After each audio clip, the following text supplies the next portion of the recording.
The word covenant doesn't actually appear in Genesis 1 through 3. So why would a study of the covenant actually begin with the book of Genesis? Welcome to Theology Sabbath School, a ministry of the School of Theology on the campus of Walla Walla University. I'm Carl Cussart, the Dean of the School of Theology and the host of Theology Sabbath School. Today we begin a new series of Bible lessons that focus on the theme of the promise of God's everlasting covenant, a theme that's really important in the Old Testament as well as the New Testament. And to kind of help us with this study, I've invited today Dr. Mathilde Frey to be our lead teacher. So Dr. Frey, thank you for being here with Theology Sabbath School, and perhaps we could start with this opening question. We're studying the covenants this quarter, but why would we start with this theme of the covenant when it doesn't actually appear in these early chapters of Genesis? And even what is a covenant and why is it important? Maybe you can help us with that basic question as we dive into this new series of lessons. Well, thank you again for having me for this first Sabbath School in the quarter. And the entire quarter we will learn about covenant in the Bible and what that means in the different parts of the biblical text. We start with the beginning. We start with the first chapters.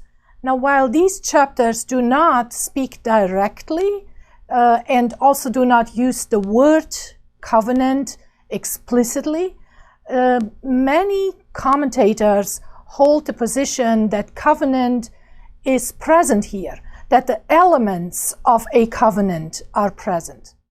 Covenant for us today is something like a binding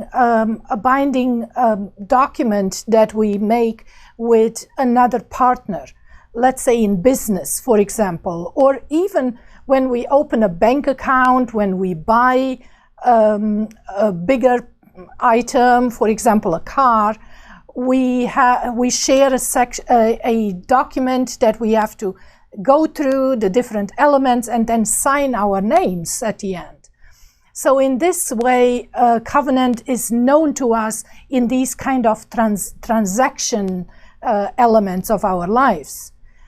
Covenant is more when it comes to matters that are valuable and important to us as human beings in our relationship to others. And the most important one, of course, we all understand, is the covenant of marriage, where two people come together and agree to their loyal love and sustenance towards each other in life. So that is for us the most important one of covenants. In the Bible, covenant is a theme that starts from the early pages and goes throughout the rest of the Bible. And so while this word and the direct reference to it is not directly mentioned in those first 3 chapters that are what the lesson is about actually today, we do see the aspect of relationship that a covenant conveys, that a covenant, that is the heart of covenant. And I think that is what is actually the big topic in Genesis chapter 1, 2, and 3. It is about this relationship that is issued and it is started from God's side. It is not a mutual covenant ceremony that is happening here, where two partners equally agree to it, but it is God who offers it. And already in that first chapter, we see God who is creating the world, creating humanity, and then offers this aspect of relationship in those first verses that address the human element there in the creation story. That's a helpful introduction, because I did kind of wonder how covenant fits in. And so if covenant really is about a relationship, then I suppose that the first verse that would deal with this aspect of covenant would be Genesis chapter 1, I think verse 46, where it says that God created humankind in his own image. So I guess my question would be, what does that really mean, that God created us in his image? And And what does that really say about, this relationship? Yes, I think that is very, very much true. So we are in Genesis chapter 1, and we start with verse 26 down to verse 31. So that is where we have the creation of the human being. Let us make Adam, let us make the human in our image according to our likeness. So those first words there already speak of that God and the human being, and then that aspect of how the human being and God relate. And it is expressed in the words of image and likeness. I think this is an exceptional way of telling the story of humanity in relation to God. It is truly exceptional. Human beings in the ancient world, in other cultures, were considered servants and slaves to the gods. And here is where the biblical story makes such a strong and stark difference to other ways of explaining the human towards God. In the biblical story, in relation to the creator God of the Bible, we are as image and likeness to God. What a strong difference than to be a slave and serve the gods. So that is truly unimaginable anywhere else. It's only part of the biblical text, and it stands apart there. Now, what that means to be image and likeness of God, that is the follow-up question, and it will be talked about in the next verses here in this chapter. It's interesting, you look at the relationship, and I know oftentimes people talk about the difference between the creation account we see in Genesis chapter 1 and the account we have in Genesis chapter 2. So both those then would continue to deal with this theme of relationships, so a covenant implied. Can you talk a little bit about what's happening in Genesis chapter 1 and what's happening in Genesis chapter 2, and then how they play into that relationship that you indicated that God wants to have with us that's so different than what you see in other ancient Near Eastern creation texts? So the way I understand, especially chapter 1, it is this text about God, the creator and the king of all created world. The language that is used here is truly royal language. It is language that is used in ancient Near Eastern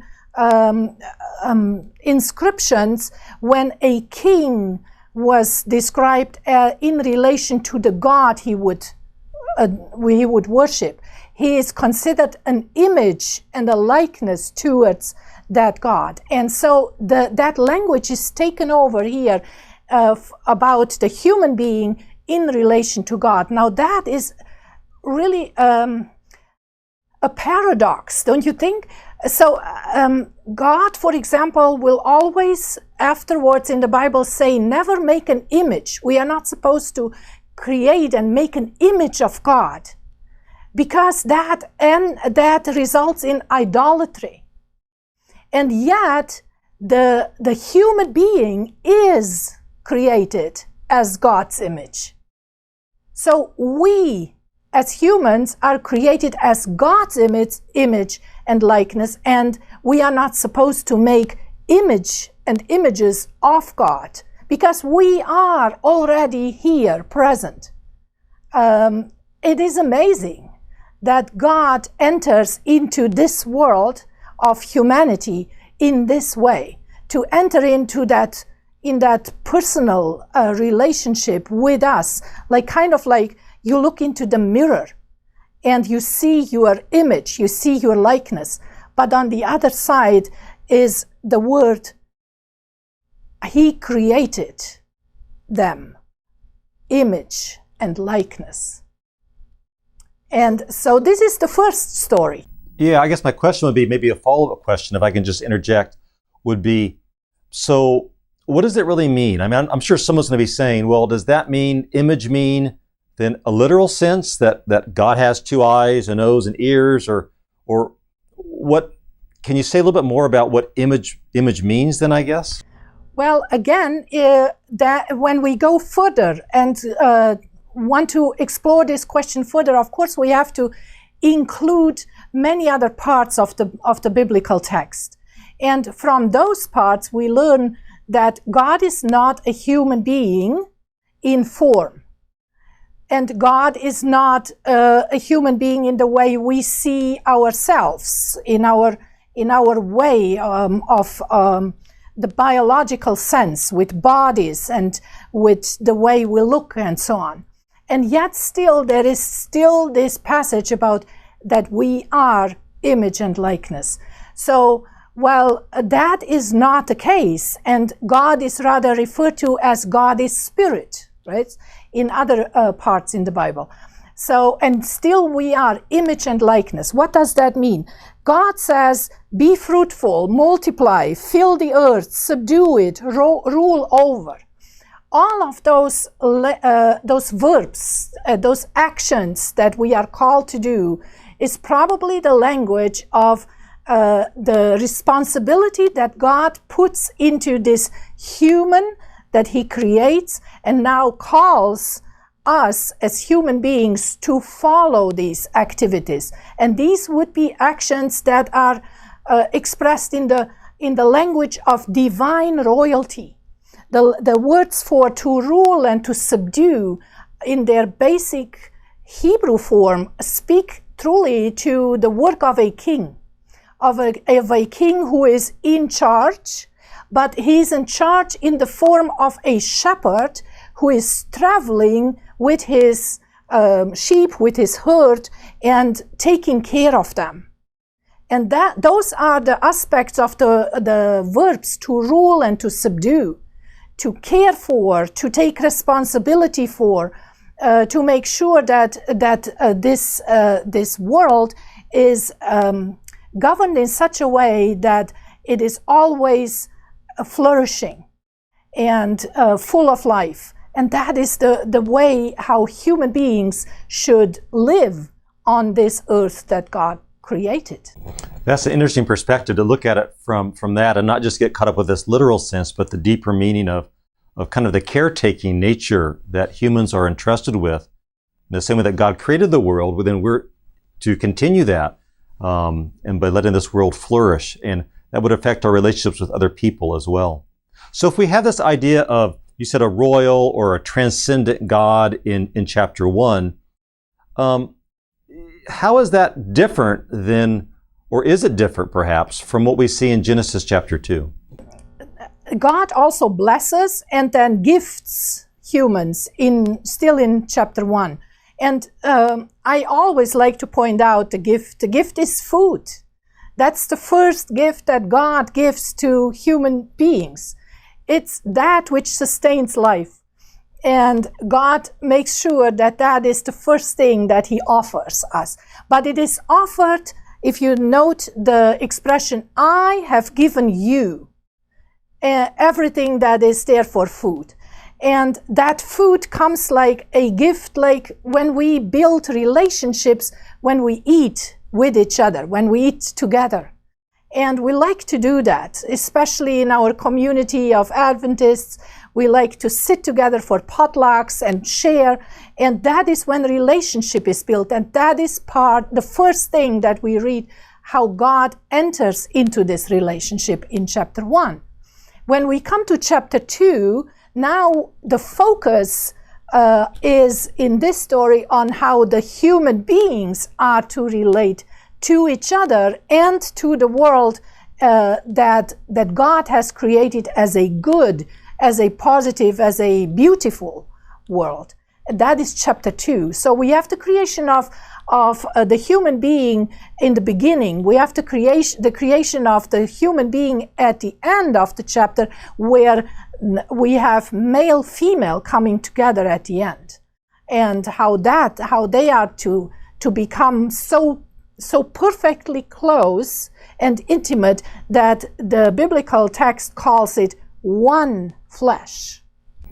I think it's interesting to think about food being the gift, and that certainly, I think, something that all of us would identify. We enjoy, we celebrate, and all the different varieties and kinds. But it seems interesting to me, I guess, and maybe a follow-up question would be, if food is this gift that God gives to us that brings us into relationship, which brings us back to this theme of covenant, it seems to me interesting then that in chapter 2, I believe it is where God says there's certain food that humans can't eat. So can you talk more then about, like, is that a disconnect, or how does this tree of knowledge of good and evil, I mean, why is it there in the story? What does it symbolize? What should we make of that? You know, when I did my research a few years back, I found one single book that brought together all the parts in the Bible that talk about food. Now, we like food. We enjoy food. We enjoy eating together. And yet, when we read the Bible, we don't pay much attention to it. But note that in the first chapter, food is the gift, the good gift of God. In chapter 2, the tree of knowledge of good and evil and the tree of life are about the question, what is actually now coming out of this gift of food? Can it even become, is it not only a gift, can it become even the problem for humanity after all? And in chapter 2, this tree of life is set against, the tree of life is set against the tree of the knowledge of good and evil. And they are supposed to eat from every tree except from the tree of the knowledge of good and evil. So in that case, it seems that food can be at the root of the question of making a decision about loyalty. And that, when I use the word loyalty, I use it specifically in that context of covenant again, because that is where the relationship is now put, if you will, to the test, or where the relationship is going to be decided upon. And the tree of the knowledge of good and evil is that element that will show if this human that is now present there is going to stay in this context of God's element, of God's world of freedom and loyal love, or if this human out of that that gift of freedom will say no and go another way. So that is what we probably have in Genesis chapter 2. And it will have ramifications.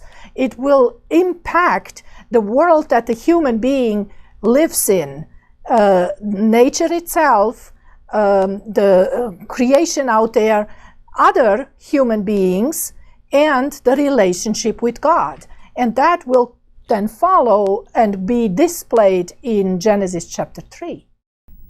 You know, it is interesting, and I find myself that's a phrase I say week in, week out. That's interesting because the Bible's always so fascinating. I'm always learning something new.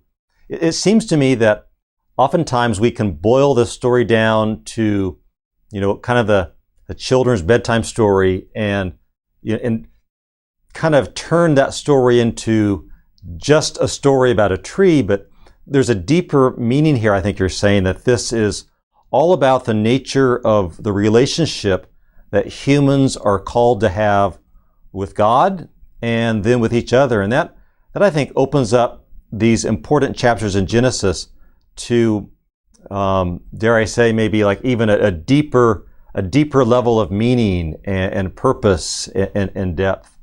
So I wonder then, if that's the case in relationships everywhere, then that would also entail that there's something to learn here about the relationship between the man and the woman in chapter 2. Can you talk a little bit more about that? Is there a connection to that as well?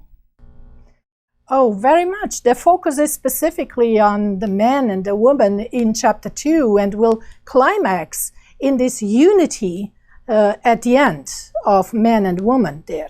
So in the beginning of the chapter, we hear how God creates the human being out of the dust, from the dust of the ground, and then blows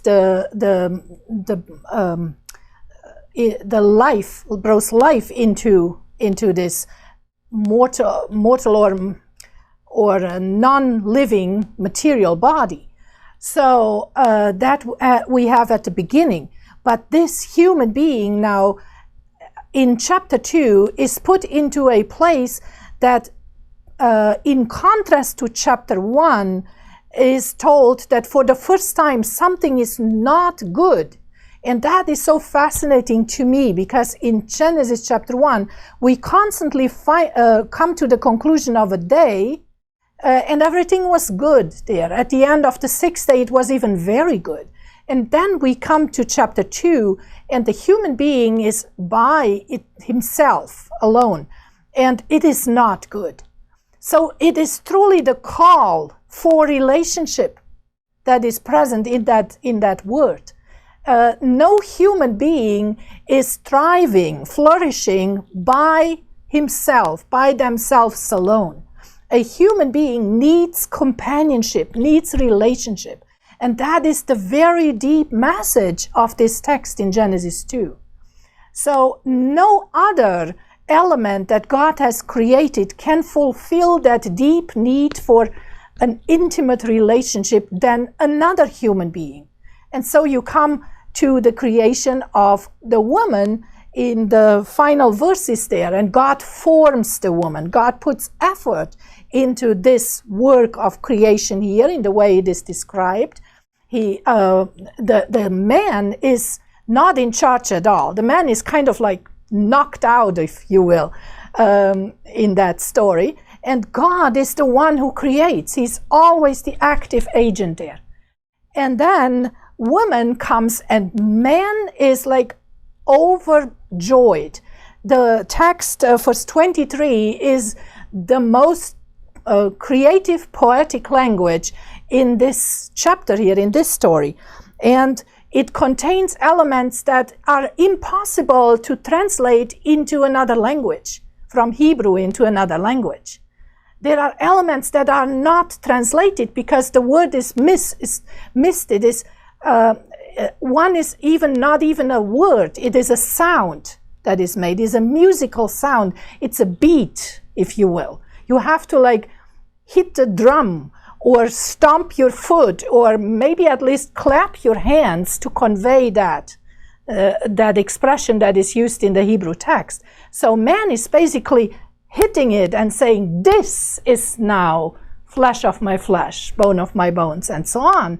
And this is the only one that is now fulfilling this part of relationship that is there.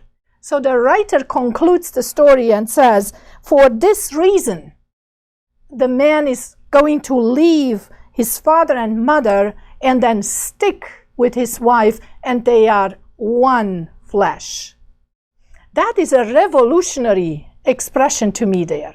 I don't know if humanity has gotten to actually fulfill this way, this vision of the human being becoming one flesh.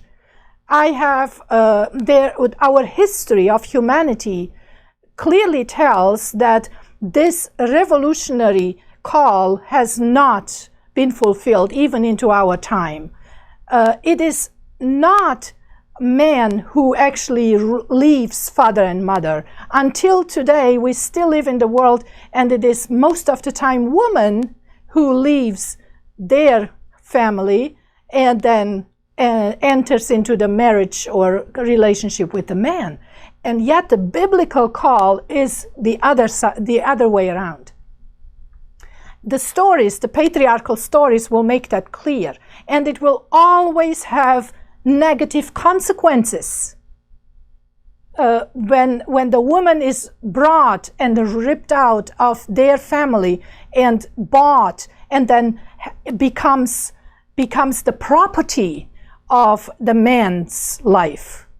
And that is the history of humanity in the relationship of marriage. And we are still kind of like stuck in that. if you will. And I don't know, it is a nice thing to take your daughter to the front, to the altar, right? As a father, I enjoy that picture and that what it means. But the biblical text tells us, do it the other way around, maybe. You know, because the daughter, the woman, should not be perceived as property, but as an equal with the man. And that when equality is present, that is when we can come to one flesh. In chapter 3, the one flesh is going to be falling apart.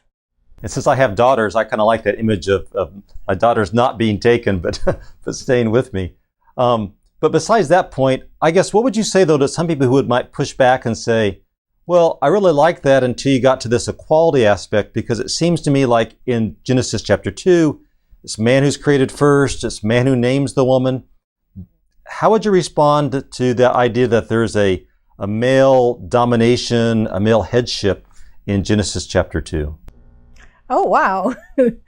Well, I emphasize the equality so much because when you come to chapter 3, it is that very part that is broken.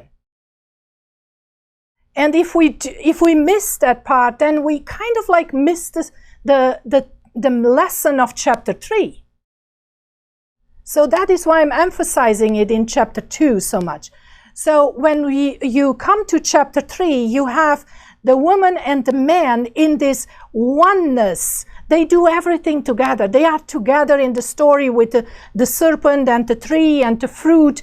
They eat. Both of them ate. Both of them were afraid. Both of them sewed the fig leaves together. And both of them were hiding when God approaches the scene there. And then the first question that God asks reveals what has happened, because God says, where are you?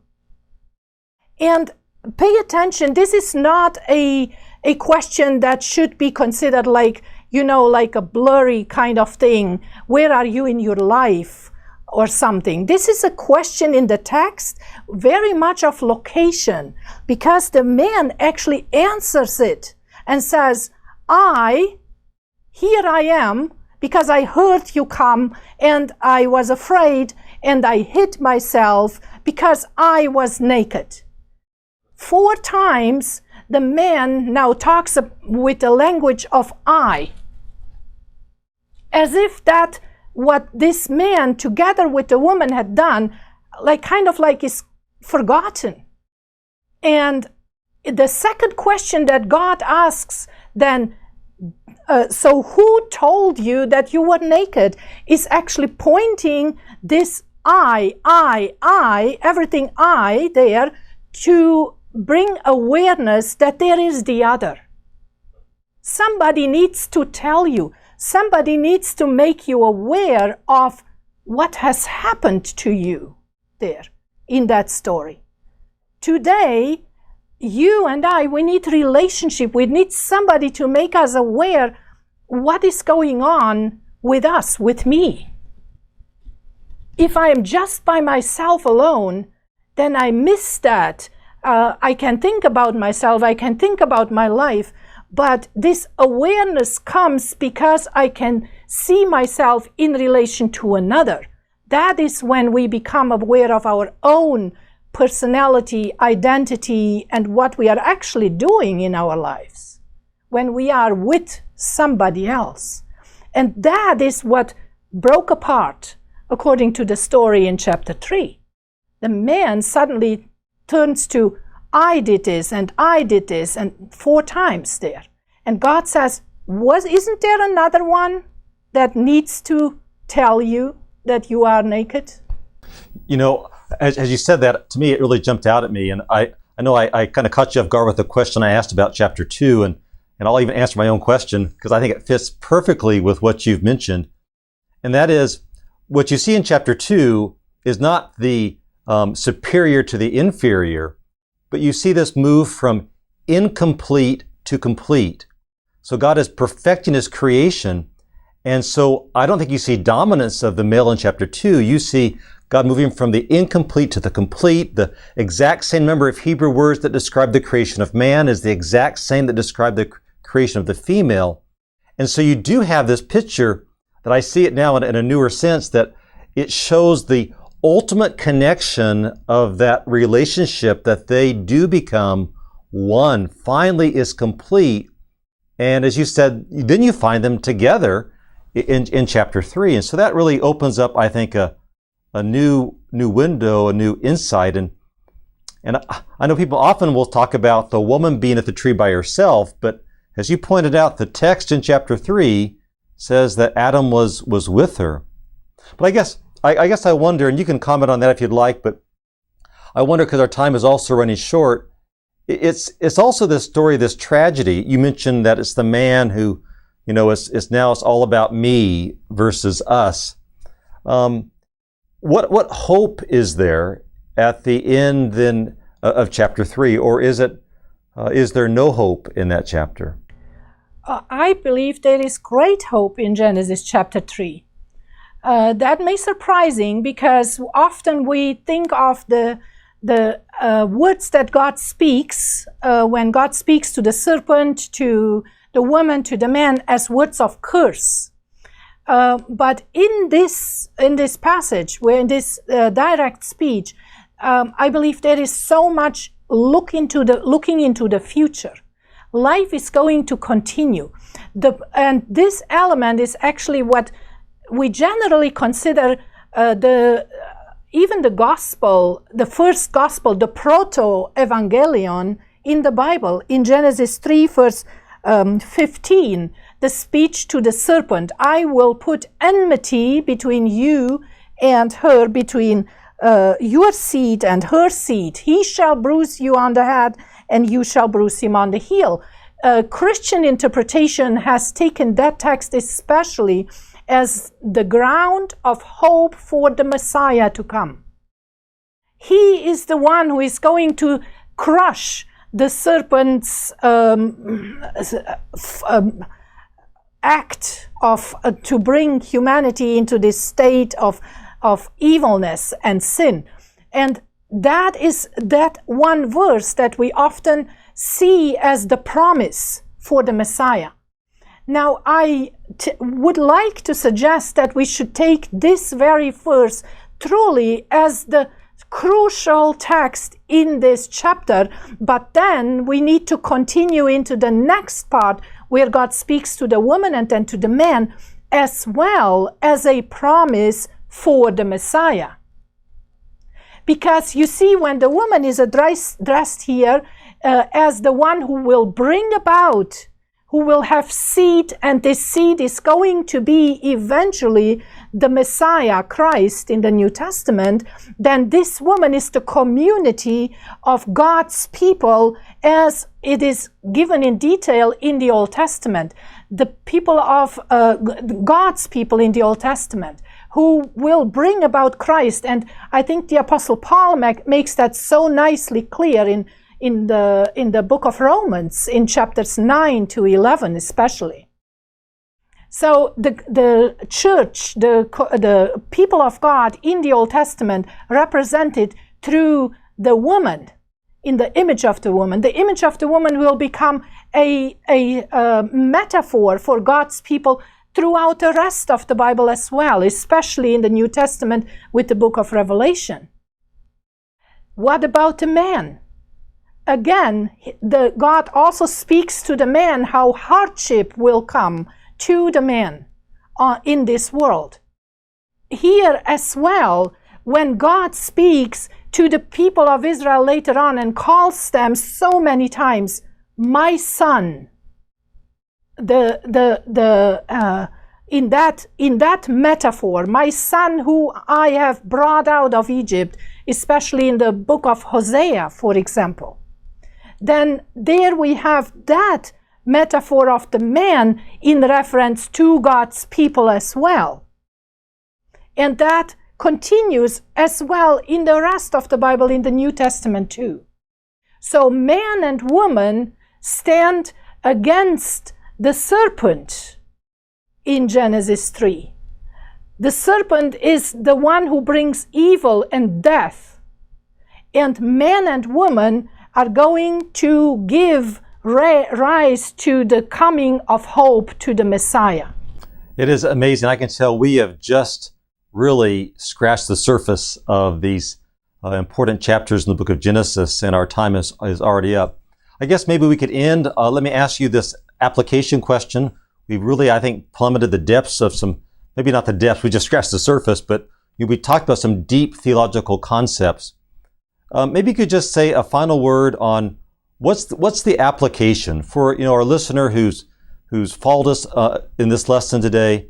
What's the takeaway to make life better or different this year?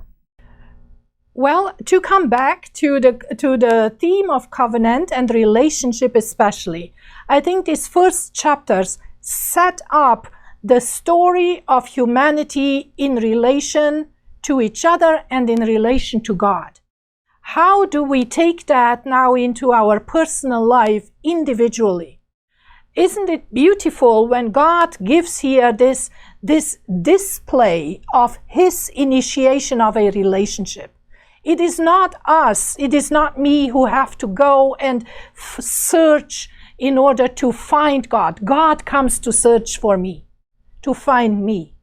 And God offers me all the good things. He offers food, He offers life, He offers hope into the future. And then He brings us as human beings into community with each other. And that community always flourishes when we relate to each other on an equal basis, when we support each other, and when we offer hope to each other, when we relate to each other in the way that I can open my door and look into another person's face and see image of God. Another one. It is like you see the other one in a very different light when you recognize that created being that is placed in the form of this other human that now stands in front of me. And so I can appreciate that human being, respect it, and love it. Very well said. And I think in light of the pandemic which we've gone through, the importance of relationship certainly stands out to us in more stark terms because we've been cut off from so many relationships. So an invitation for us to remember that life in itself is about a relationship with God and about a meaningful, harmonious relationship with others. And so what a powerful, powerful message.